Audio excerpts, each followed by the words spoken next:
Hello 108 students, Mr. McCue here. Welcome to the first ever video of working problems for our course. I would like to work on today section 6.3 factoring, and I'd like to demonstrate the box method. So this is the new technique we've been working on. I just want to give everybody a quick reminder that with trinomials you always have the general form ax squared plus bx plus c. And we're going to work with this first trinomial called 12x squared plus 29x plus 15.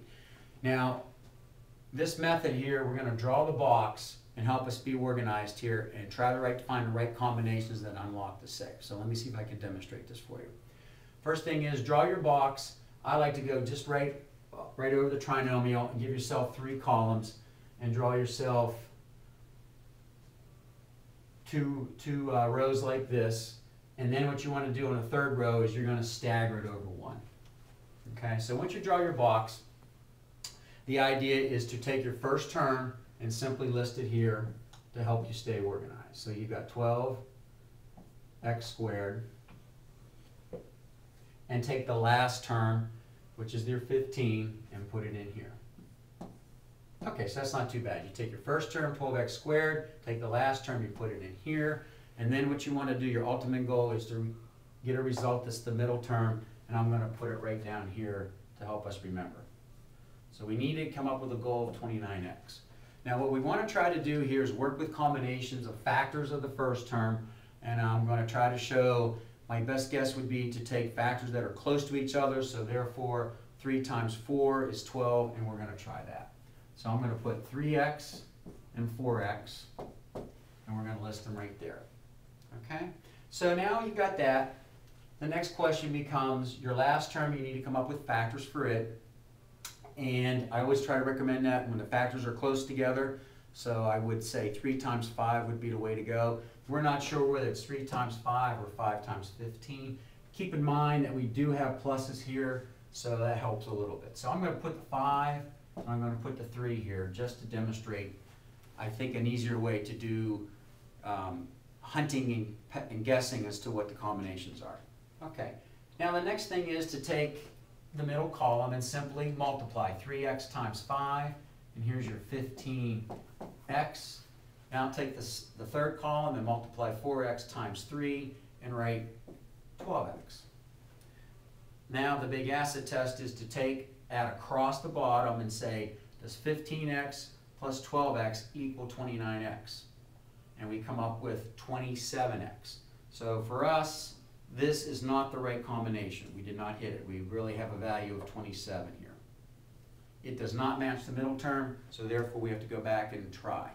But I think this helps keep things a little easier and organized. So I'm going to propose that we go back now and swap the 3 and the 5 in the order, because it matters here now, and we'll see what we come up with. Okay. So quickly we come back. We put the 3, and we put the 5, and we go through and try again. Multiply the second column. 3 times 3 is 9x. 4 times 5 is 20x.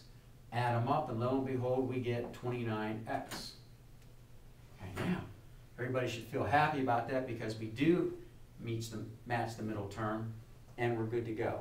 Our only issue now is how do we write our binomials. Remember, we're doing factoring, we're finding 2 binomials that multiply together to give us the trinomial.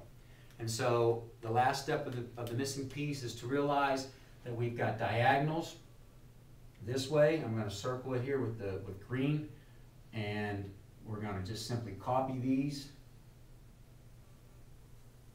3x plus 5, and I'm going to put it right in here.